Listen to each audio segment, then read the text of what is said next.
Espia o Papo.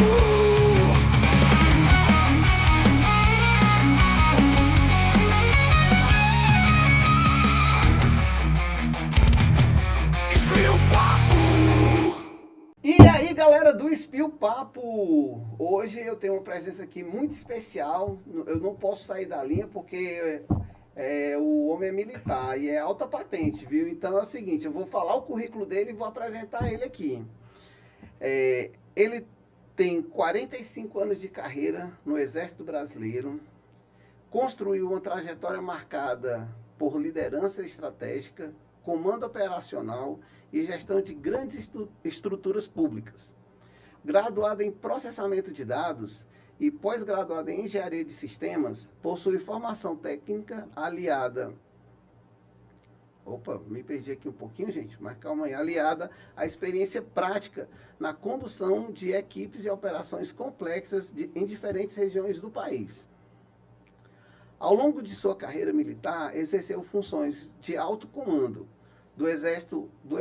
Última função ativa, comandante militar da Amazônia, comandante da 12ª Região Militar, assistente do Gabinete de Segurança Institucional da Presidência da República, instrutor da Academia Militar das Agulhas Negras, a AMAN, entre outros. Sua experiência inclui atuação em inteligência, planejamento, Eita, meu. Rapaz, calma. Isso aí não vai sair, eu não vou cortar isso não. Vai sair assim, ó. Interinstitucional na vida pública. Foi candidato a governador do Ceará em 2018, obtendo mais de 488 mil votos. Uma votação bem expressiva. Consolidando-se como liderança política no Estado. No governo federal, ele exerceu o cargo de secretário nacional de Segurança Pública durante sua gestão. O Brasil registrou redução de até 23% nos índices de criminalidade, resultados de políticas de interação das forças de segurança e enfrentamento direto ao crime organizado. Atualmente, ele é pré-candidato ao Senado Federal pelo Ceará, pelo Partido Novo. Fortalecimento institucional e segurança pública como pilares de desenvolvimento. Então, hoje comigo aqui, o general Guilherme Teófilo. Boa noite, general. Tudo bem com o senhor? Boa noite, Quintino. É um prazer enorme estar aqui. Aceitei esse convite. Já o conhecia da sua fama, né? Através dos nossos amigos comuns.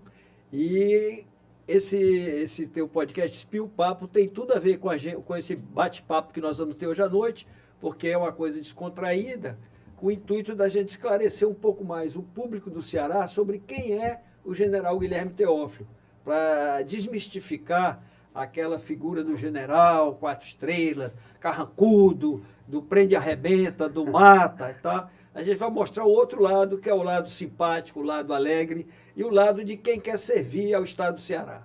Que ótimo. General, uma pergunta.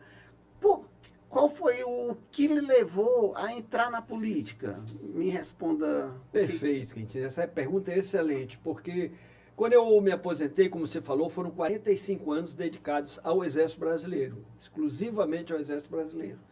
Então, quando eu me aposentei em 2018, maio de 2018, um amigo comum, talvez algum pessoal conheça, o ex-deputado federal Raimundo Gomes de Matos, de Maranguape, era meu amigo do Colégio Militar de Fortaleza. Nós fomos internos, naquela época existia o internato, né? Aquele pessoal que os pais estavam fora e dormiam no Colégio Militar durante a semana, final de semana iam para casa. Esse deputado, muito amigo, me convidou para fazer um plano de segurança pública para o então candidato à presidência da República, Geraldo Alckmin. E eu usei toda a minha experiência de grandes operações de garantia da lei e da ordem no Rio, que eu participei de quase todas, a minha experiência na Colômbia.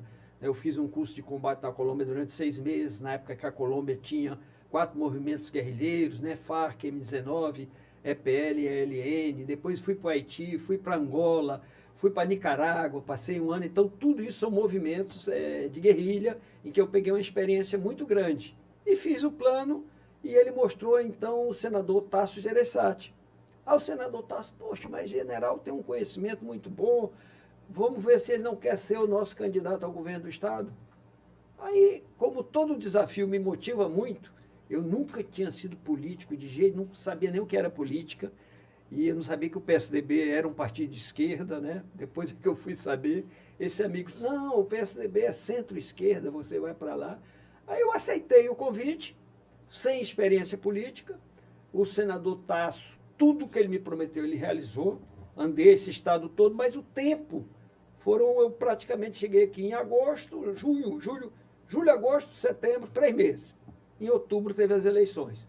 O nosso concorrente mais forte era o Camilo, que tinha toda a máquina do governo.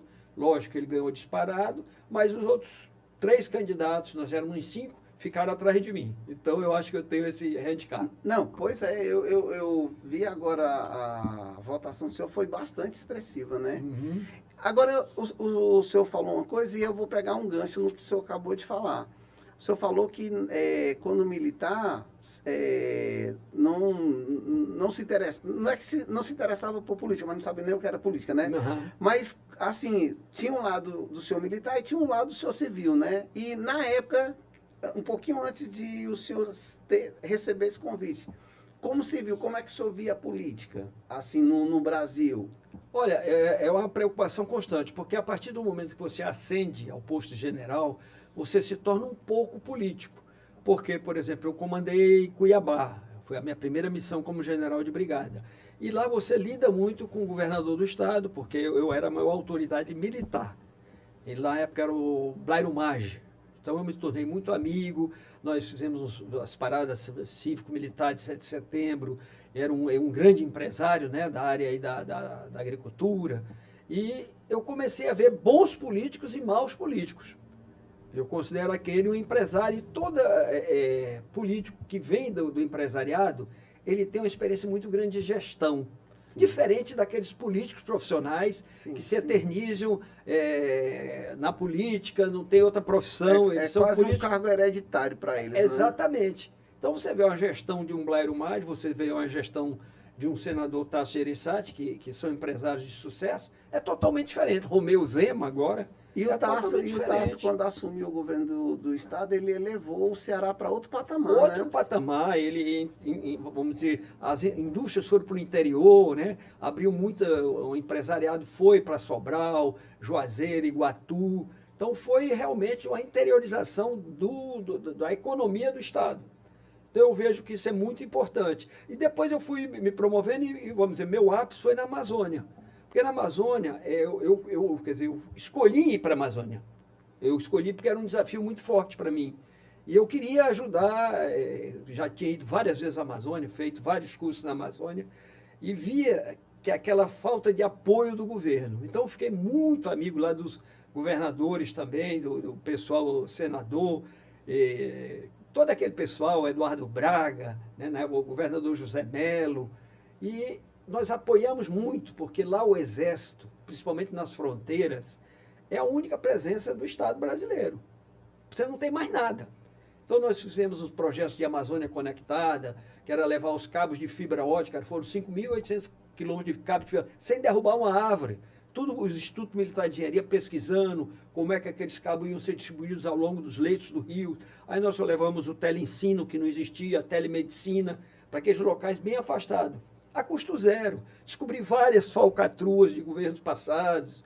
A gente tinha que fazer o cálculo de quantos cabos de fibra ótica. Então dizia, até Urucu, um projeto de gás da Petrobras, tem cabo de fibra ótica. Pelo menos está aqui, o projeto foi gasto tanto. Quando eu fui lá no local, não tinha 1 centímetro de cabo de fibra ótica estendido. Então eu comecei a ver essa parte da má política também.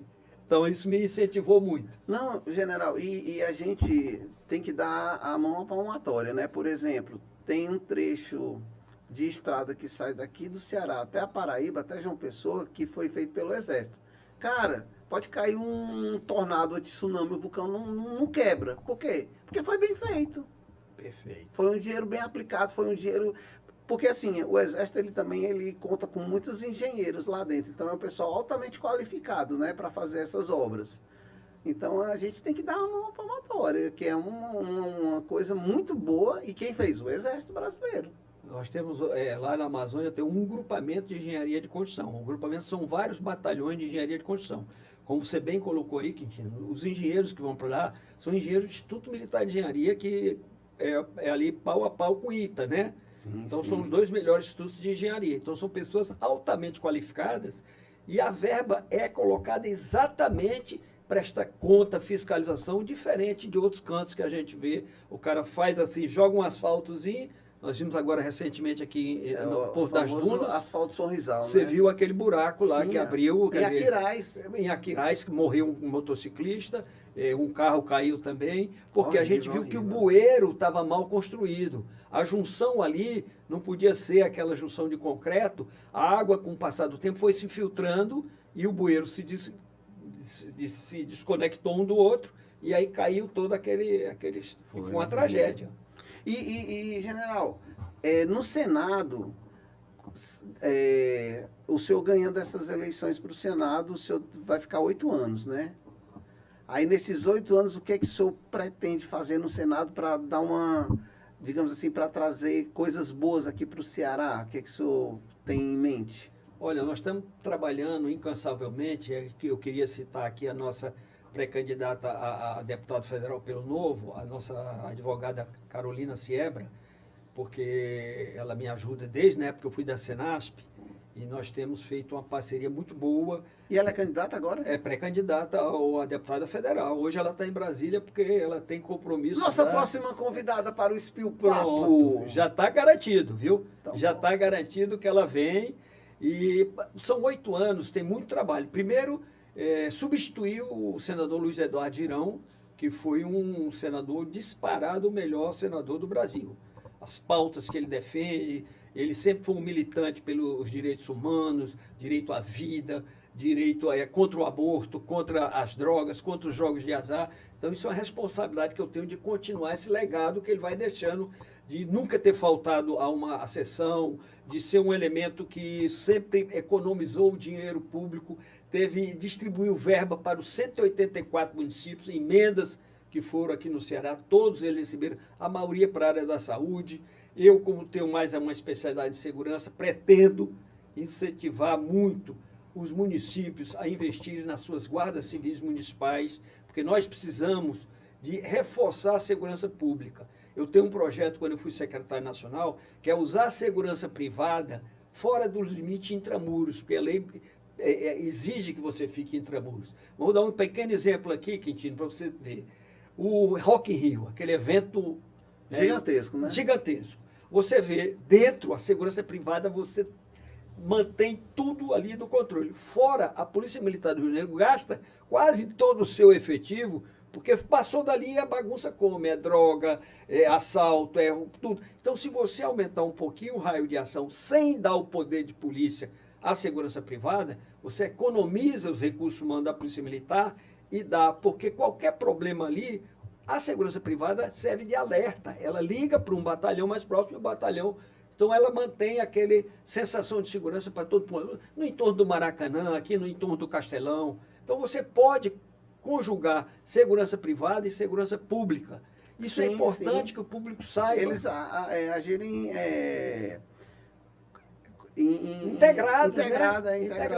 Você vê que uma chacina que teve em Sobral, aquele negócio da escola, o atentado que mataram um estudante ali, se você contrata uma segurança privada, os Estados Unidos está fazendo isso, terceirizando a segurança, no Afeganistão, no Iraque, as bases dele lá, tudo lá é o Blackwater que faz, são empresas de segurança privada famosas, tem o Grupo Wagner também, né? Então, hoje o mundo inteiro está fazendo isso, porque você não tem efetivo, não tem recurso. Então, a distribuição geográfica da Polícia Militar, da Polícia Civil, precisa ser reestudada, porque há 20 anos atrás o batalhão estava lá, mas hoje a violência tem que estar em outro lugar. Então, a gente tem que transferir aquele batalhão, aquela companhia, aquele pelotão para os locais que são mais... E não foi feito isso. Então, é uma coisa simples.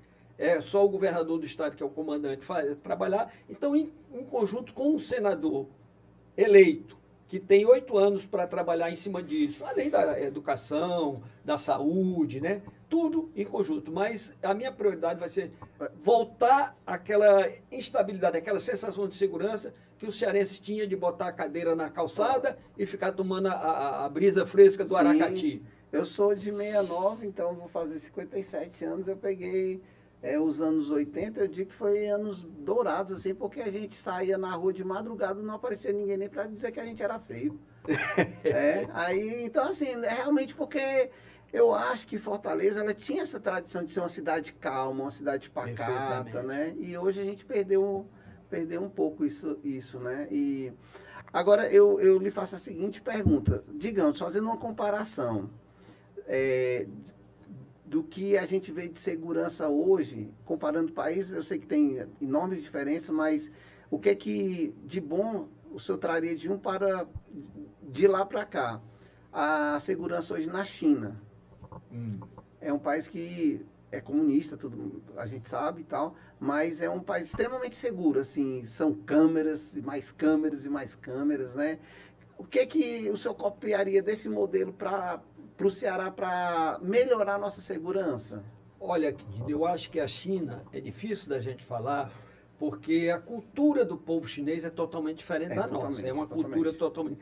O regime totalitário, o regime comunista, como você muito bem colocou, ele facilita a segurança, né? Porque ele restringe muito a liberdade, até a liberdade de expressão da imprensa, da internet, da divulgação. Então, é difícil você trazer um modelo da China. Eu preferia, e também o modelo americano não concordo, porque é democrata demais, é muita liberdade para um povo que precisa um pouco de apertos, como nós estamos necessitados aqui. Mas eu daria o modelo que a gente viu na Colômbia, de El Salvador, entendeu? Que são países que eram considerados mais violentos e hoje têm um regime bem seguro e bem tranquilo. Não estou dizendo os excessos que o Bukele faz, mas alguma coisa de apertar a lei.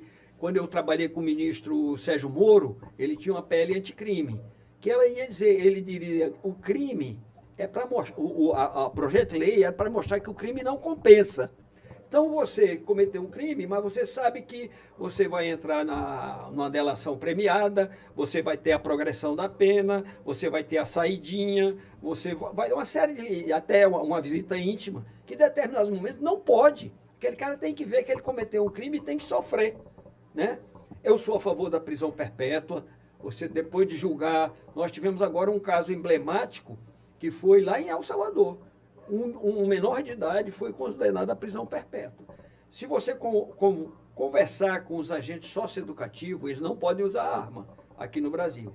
E você tem de menor que é mais violento que o maior de idade. Eles até se aproveitam dessa fase que a lei protege, dessa brecha, o ECA, o Estudo da Criança e do Adolescente, para serem violentos. Então, uma reclamação que eu tinha na Senasp, general, vê se a gente pode usar pelo menos um spray de pimenta para afastar os caras, porque a gente não tem nada, não pode usar nada.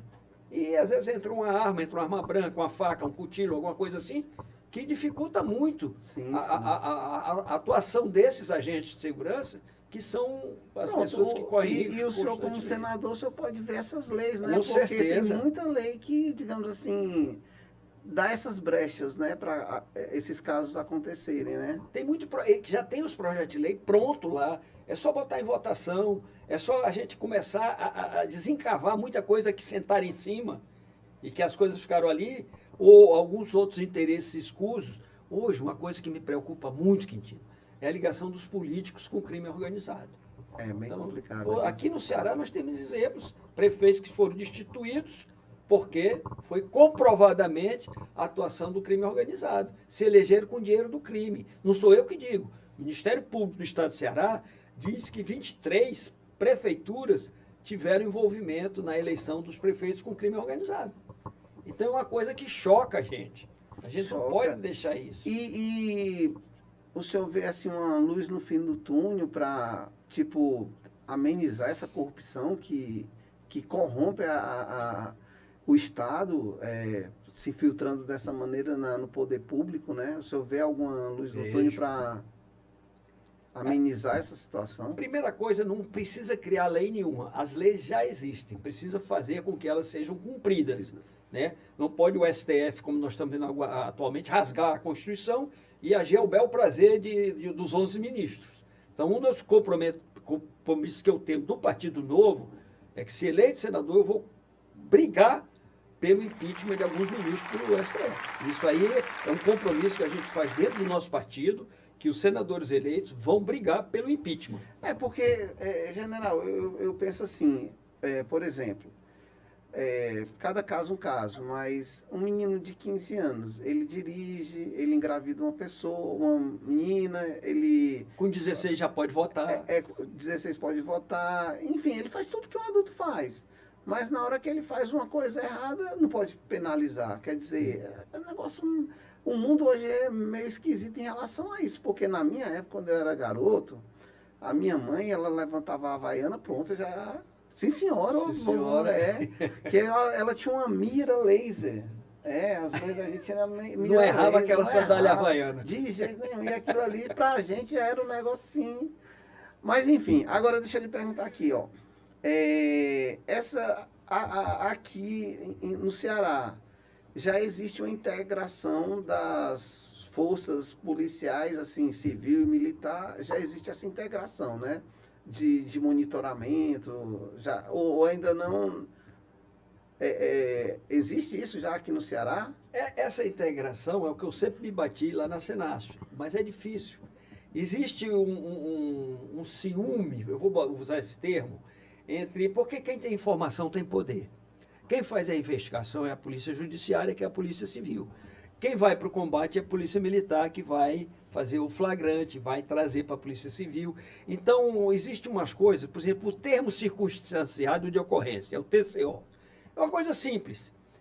Uma viatura que faz uma apreensão de uma pessoa que estava com som alto, ele tem que vir com aquela viatura, ir lá na delegacia e ficar, às vezes, 3, 4, 5 horas esperando para o escrivão fazer o flagrante lá.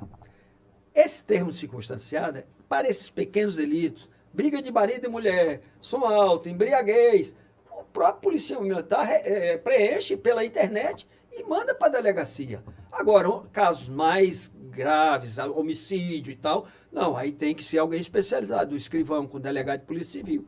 Então, isso que é um simples caso que eu briguei durante os 2 anos que eu passei na Senasp, eu não consegui porque eles não se entendiam. A polícia militar, a polícia civil não queria abrir mão disso porque ia perder poder, porque ia liberar para um sargento da PM, um oficial da PM. Falei, não, isso é meu. Então, essa briga, eu fui comandante logístico do Exército Brasileiro.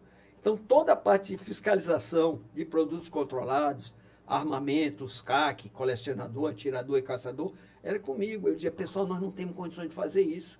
Vamos dividir com a Polícia Federal.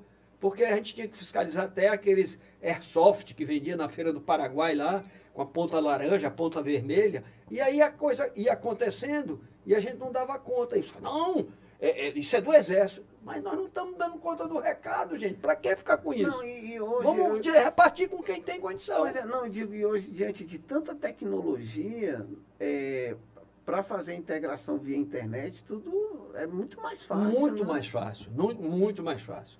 Nós, inclusive, Você pode interligar todos os municípios de Fortaleza, do sul ao nordeste, tudo integrado, só pela tecnologia. Aqui, o consórcio do Nordeste, que são 9 estados, nós temos um centro integrado de inteligência.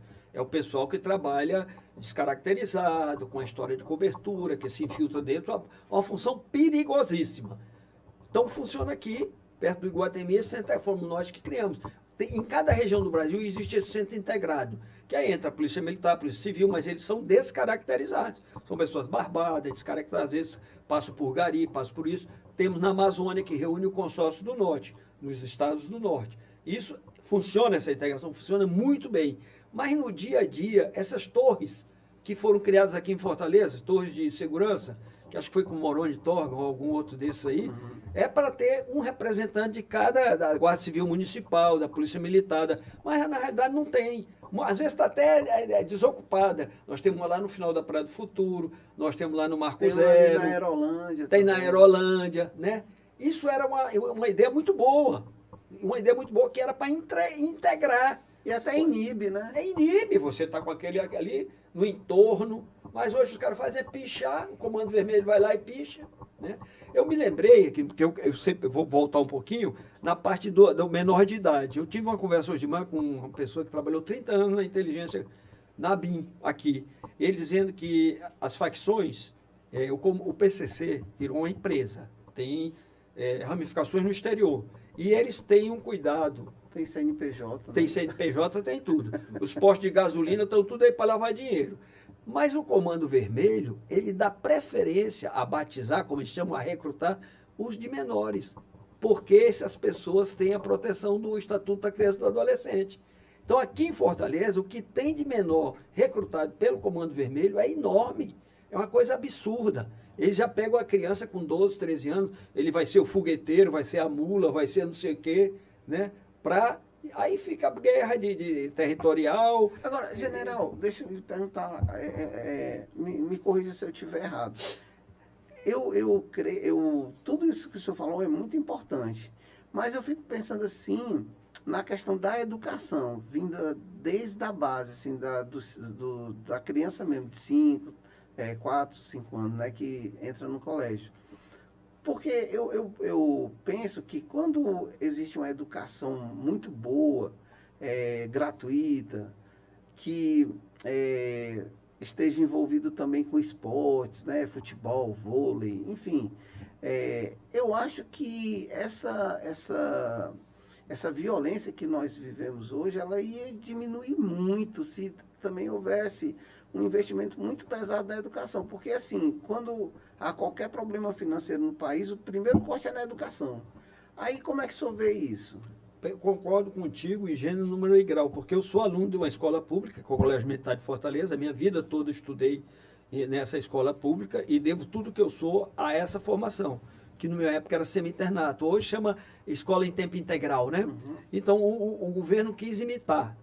Mas só que essas escolas em tempo integral deveriam funcionar corretamente e sem ideologia, o que não acontece no nosso estado. Vou falar do nosso estado, principalmente. E, pelo contrário, a gente vê um combate assintoso às escolas cívico-militares, que foi uma criação do governo Bolsonaro. Essas escolas procuram imitar, na hierarquia, na disciplina, o regime militar. E os pais adoram. Já existem escolas privadas, como a Batalha Naval do Riachuelo, que não tem vaga. Porque o pai quer colocar lá, porque usa uniforme, porque não exige cortar o cabelo, que exige apresentação, canto no hino nacional. Que mal isso faz a criança? Isso só faz bem. Se você foi, você é punido, porque você faltou aula, porque você está falando alto, porque você levou o celular, entendeu? Então, existem regras que hoje em dia não tem mais. Então, a criança, como você bem colocou, ela já vai para a escola e tem ali um ambiente péssimo, e principalmente se é escola pública. Porque aí que começam a se cooptar as crianças. Né? Os traficantes que estão ali, começam a vender maconha na porta da escola, começa com uns coisinhas, depois passa para o loló, passa para a pedra de crack, e daqui a pouco está na cocaína. É importante. Pois é, porque no meu pensamento, justamente essas brigas ideológicas, direita, esquerda, centro, esse, aquilo, outro, acaba que, no final das contas, prejudica a boa convivência de todos. Porque você fica criando um estado de separação, de segregação, porque eu não gosto dele porque ele votou em fulano, ele votou em cicrano. E, quer dizer, você fica...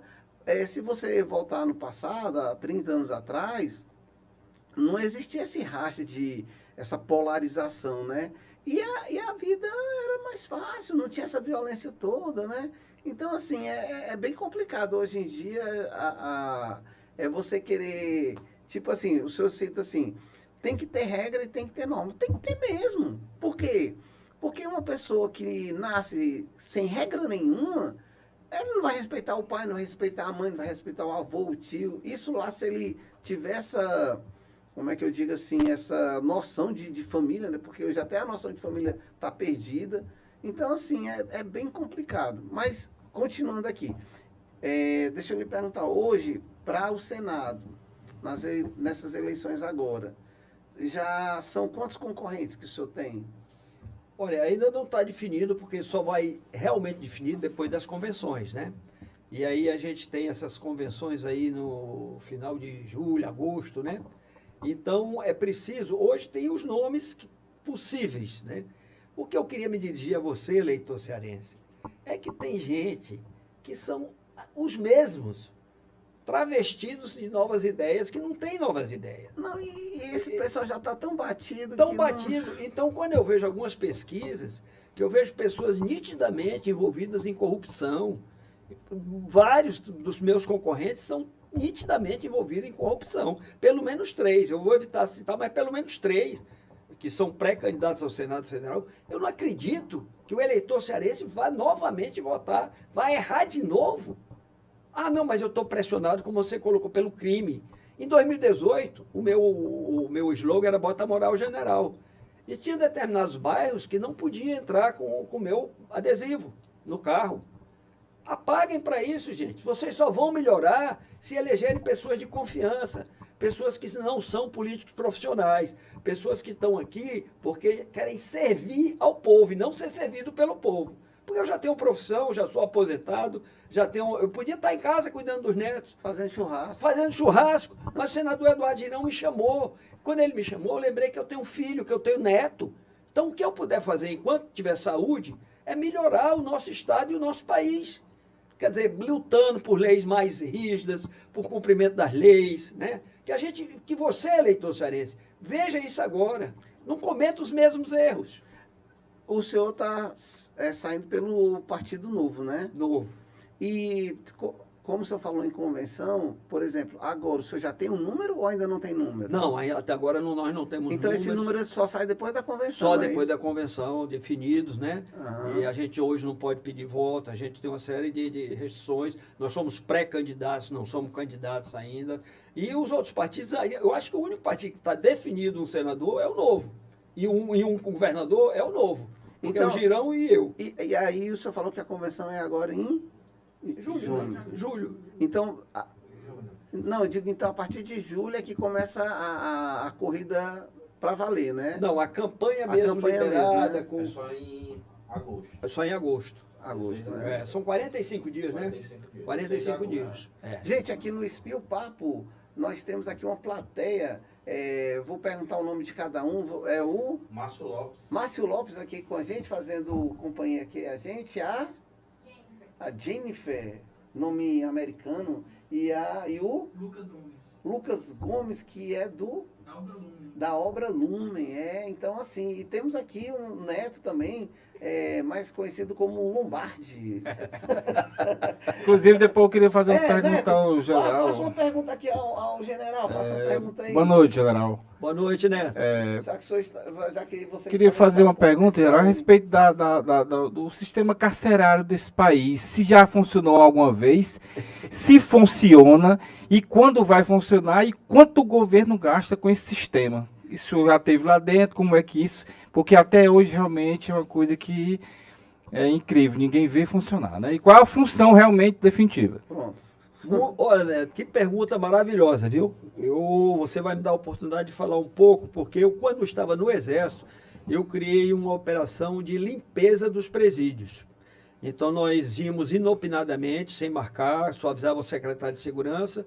Eu me lembro que nós fizemos na Amazônia, no Comparge, que era o Complexo Penitenciário Anísio Jobim, onde ocorreu uma chacina em que o líder da família do Norte era José Neto, né? Ele cortou a cabeça e jogou bola. Então, ficou famoso no Brasil inteiro. Nós entramos no Comparge na madrugada, levamos todo o complexo do Exército para fazer uma varredura dentro de um presídio. O que eu vi lá dentro, gente, além de alguns agentes penitenciários comprometidos com crime de dentro do presídio, que facilitavam a entrada de celular, de arma branca, faca, ou até vezes uma arma maior, inclusive o próprio secretário de Segurança estava envolvido, não, o diretor da penitenciária, que é um coronel da PM, a gente levou o detector de minas. O detector de minas, a engenharia usa para detectar aquelas minas que na guerra o pessoal bota para o campo minado. Sim. Então você passava na parede, ela detecta se tem qualquer coisa metálica aí. Então eles colocavam ali o celular, aí tiravam um tijolo, botava dentro. Então um negócio, um pente fino, cachorros farejadores, né? Nós abrimos as bíblias praticamente todas elas tinham alguma coisa dentro, uma faquinha, eles cortavam as páginas. Então foi uma operação que depois irradiou pelo país inteiro. Em 2019, quando eu fui da Senasp, que ocorreu aquela grande rebelião aqui em Fortaleza, no estado do Ceará, que o governador Camilo, que me derrotou, sugeriu, não, pediu a intervenção federal, nós viemos para cá. Eu trouxe 500 policiais da Força Nacional de Segurança e nós praticamente dirigimos a segurança, retornamos ao estado de bem-estar da população.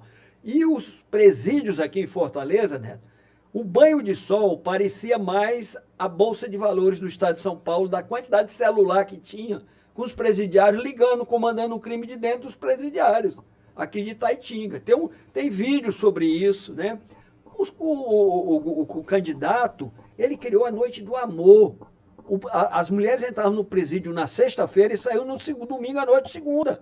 Todo que era mulher, irmã, mãe, filha, esposa, concubina, né? Qualquer coisa. Então, pode controlar alguma coisa assim? Lá no Rio Grande do Norte, o cara fez o seguinte, tirou tudo que era tomada do presídio. Então, ninguém conseguia carregar mais o celular, acabou com o celular. Uma medida simples, eu estou dizendo, porque eu mostro o problema e dou a solução. Né? Não é isso? Simples. E eu mostro a solução. Eu não sou um mero espectador ou agora todo mundo é especialista em segurança pública, bota um colete balístico, bota uma pistola aqui e vai para o meio de uma cidade que já está abandonada dizer que ali... Não é assim. Eu sei que a cidade está abandonada, mas qual é a solução? Como é que nós vamos resolver esse problema? Então isso é importante. E de dentro dos presídios se comandava tudo. Tudo era comandado dentro do presídio. Aí eu cheguei para o então governador Camilo Santana e disse, vamos tirar a liderança da GDE daqui, porque o presídio não tem condições, e vamos levar para um presídio de segurança máxima federal em Mossoró. Aí ele não queria que eu levasse. Aí foi preciso o ministro Sérgio Moro vir aqui, conversar com ele, até que ele liberou para a gente levar. Então foram passo a passo, nós fomos pacificando o Ceará. Existiam explosivos colocados aqui em viadutos, estourando, ônibus era queimado todo dia, início de 2019. Foi. Aí ele tinha medo de que eu, fazendo um bom trabalho, viesse como novo candidato ao governo do Estado.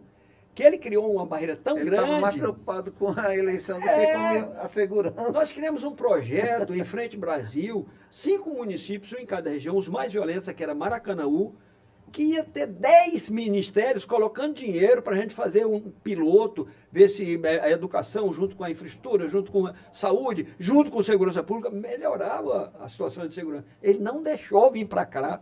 Eu tive que botar no Nordeste Paulista, que também era o segundo maior, porque ele não deixou. Então isso é muito difícil. Quando você vê os presídios comandarem o crime, né?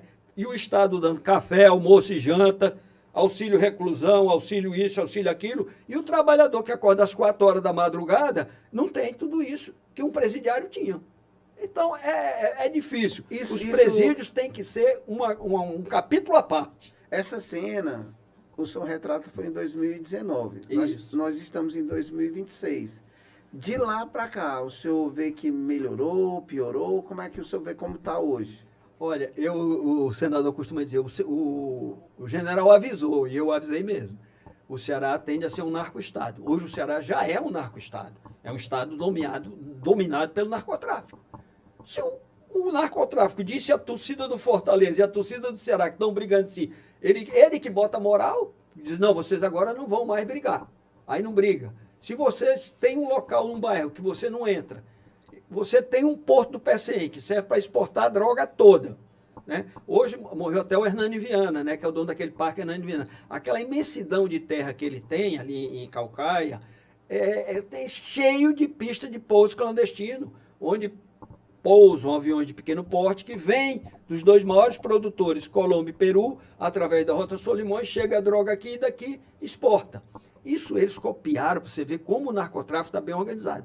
Da época da Segunda Guerra Mundial, que o Nordeste era o trampolim estratégico. O que era o trampolim estratégico? Os Estados Unidos veio para cá, botou uma base, que o PC hoje é PC, porque era o PC do comando americano aqui, né, o bairro do PC, e Rio Grande do Norte. Daqui eles apoiavam a logística do norte da África e da Europa. É porque geograficamente o Ceará ele está bem pertinho da Europa Exatamente. e perto dos Estados Aí Unidos. o narcotráfico Né? copiou E perto isso. da África também. Então você vê hoje grandes condomínios Alphaville morando altos traficantes, né? E isso nos preocupa, porque enquanto você não der um basta, o aeroporto Pinto Martins, o porto Mucuripe e o porto Pecém vão continuar sendo as bases de exportação dessa droga. Entendo. Mas o que eu estou entendendo também é assim, o senhor tem soluções para esses problemas. Tenho. Tem soluções e isso já é uma coisa boa, você ter soluções para problemas, né? Então, assim, é interessante, porque mostra que o candidato a senador, pré-candidato, né, a senador, o general Teófilo, ele se preocupa com a segurança, ele se preocupa com o bem-estar do fortalezense, porque Fortaleza é uma terra boa, é uma terra de alegria, é uma terra turística, a gente vive aqui do turismo. Então, é muito bom quando a gente vê que um cearense se preocupa com o cearense. Então, assim, gente, o recado que eu dou para essa galera, até os mais jovens, esse pessoal que está começando a votar agora, quando vocês forem votar, vocês prestem atenção, vejam o que o candidato está oferecendo, veja o passado do candidato, não olhe se ele é malabarista, se ele foi, se é do exército, não olhe isso não, olhe o currículo dele, isso é importante. Eu costumo dizer que hoje, com a internet, tem muitas passagens, eu não sei se o senhor vai concordar comigo, mas se o senhor não concordar, o senhor discorda, o senhor fala.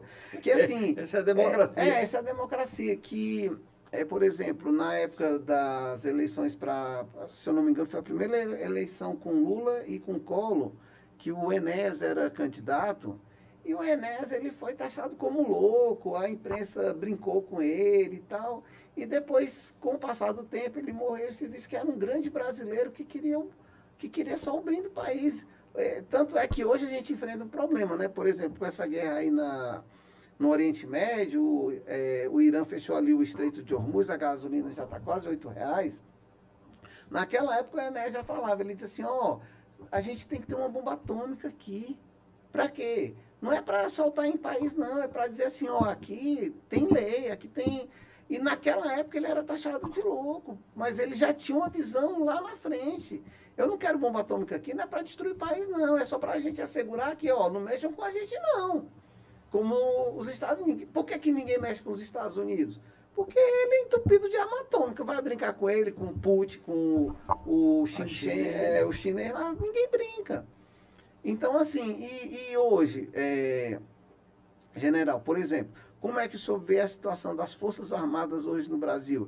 Ela está bem equipada? Ela não está bem equipada? Ela precisa de mais dinheiro? Ela precisa de mais investimento? Como é que o senhor vê hoje as Forças Armadas no Brasil? Olha, com muita preocupação, porque desde a minha época que a gente vem reclamando por maior verba, porque todas as grandes descobertas vêm de pesquisa das Forças Armadas numa situação de conflito. Internet surgiu das Forças Armadas.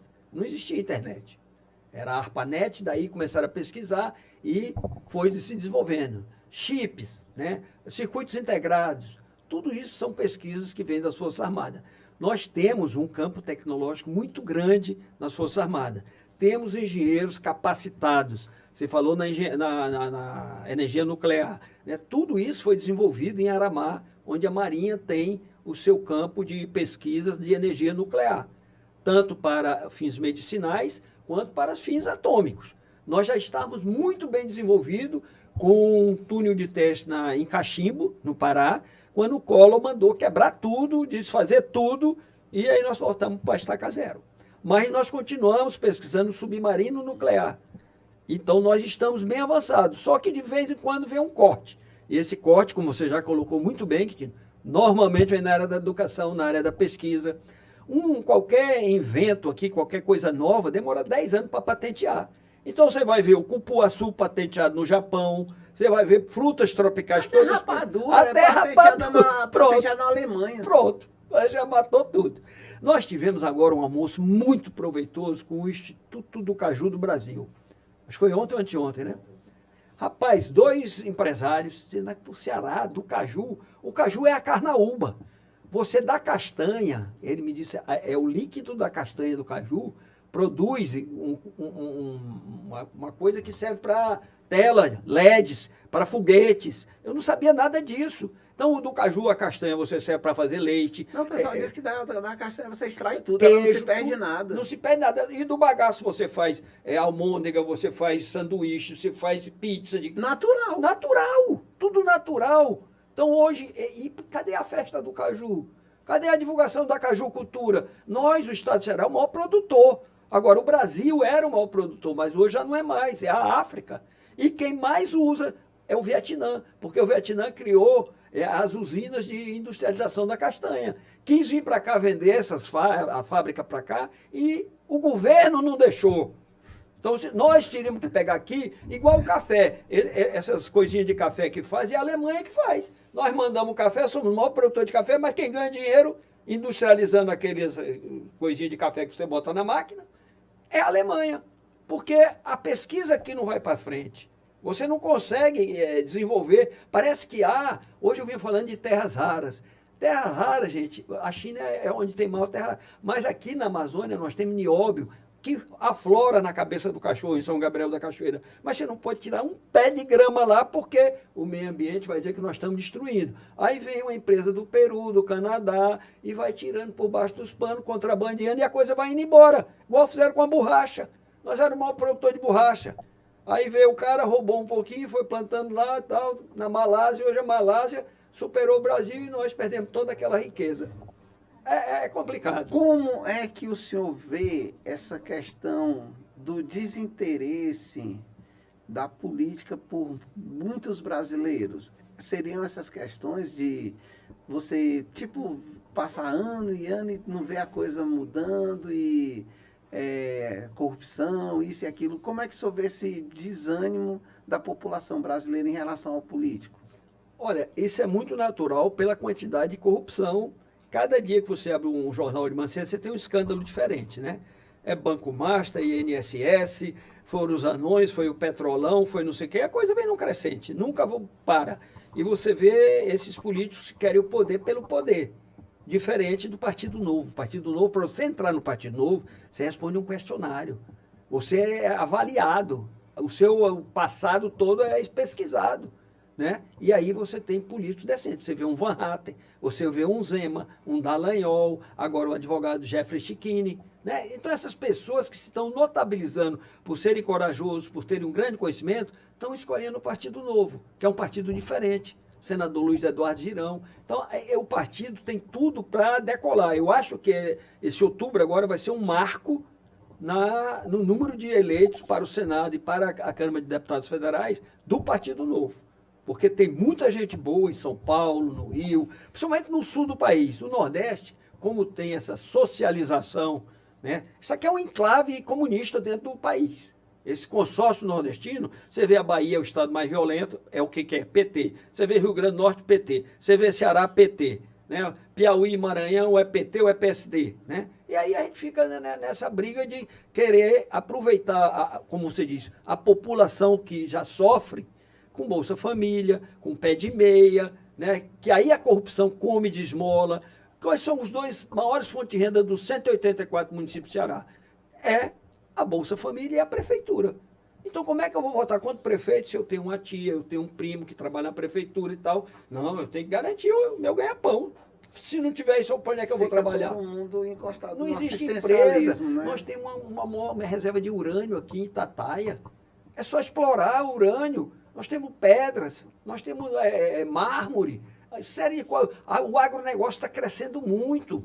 A gente conversa, a gente anda com um zootecnista que diz que 20% do PIB do Ceará é do agronegócio. Não, e ainda tem outro detalhe.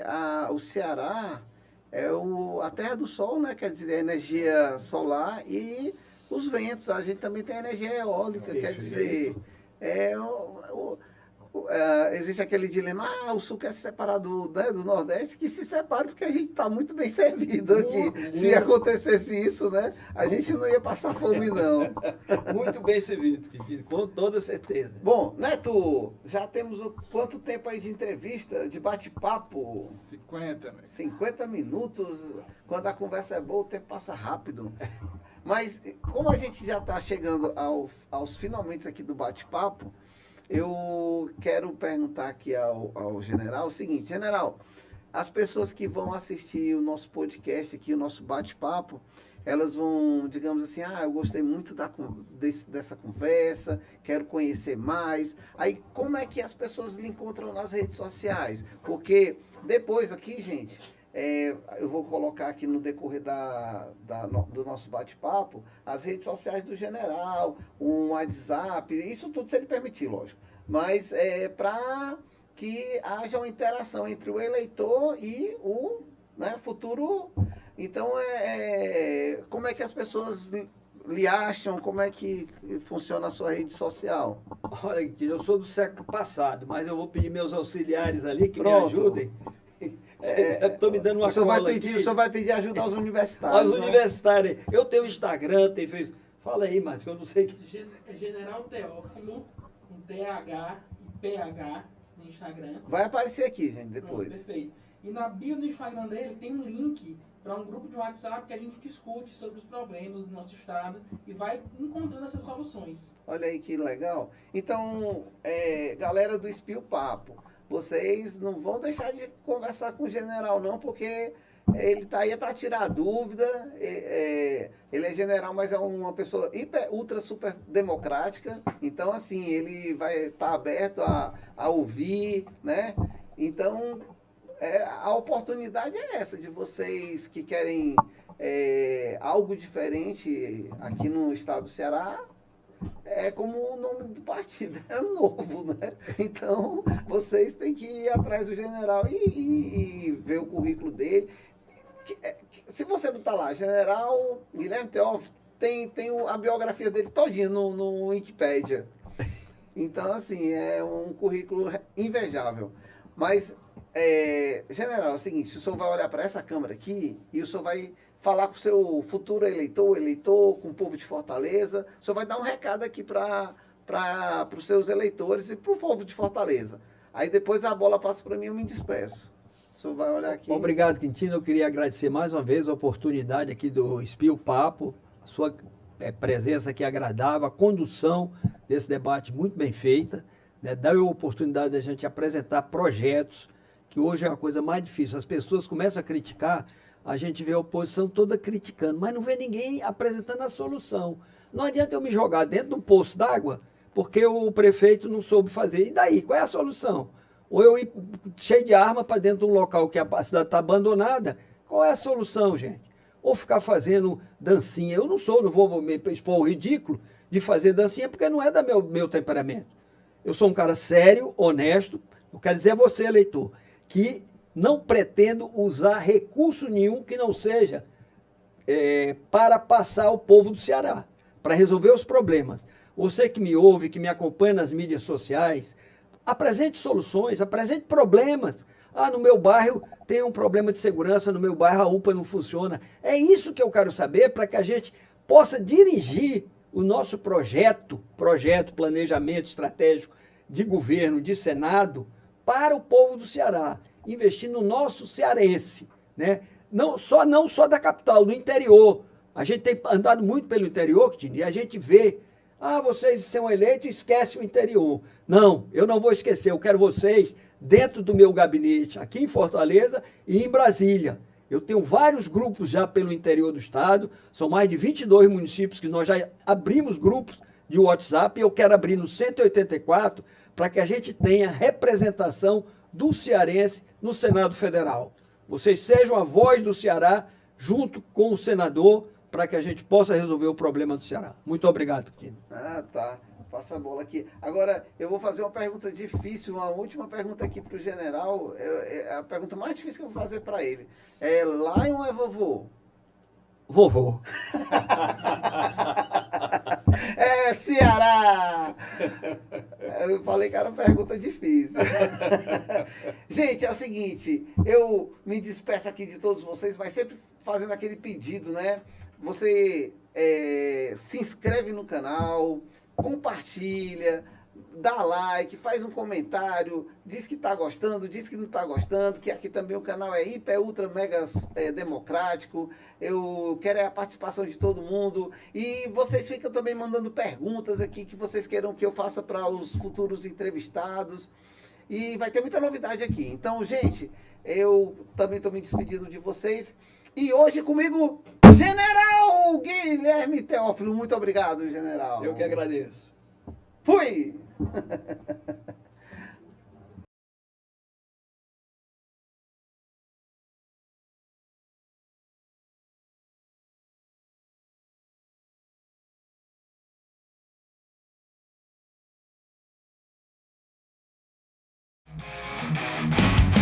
Este é o papo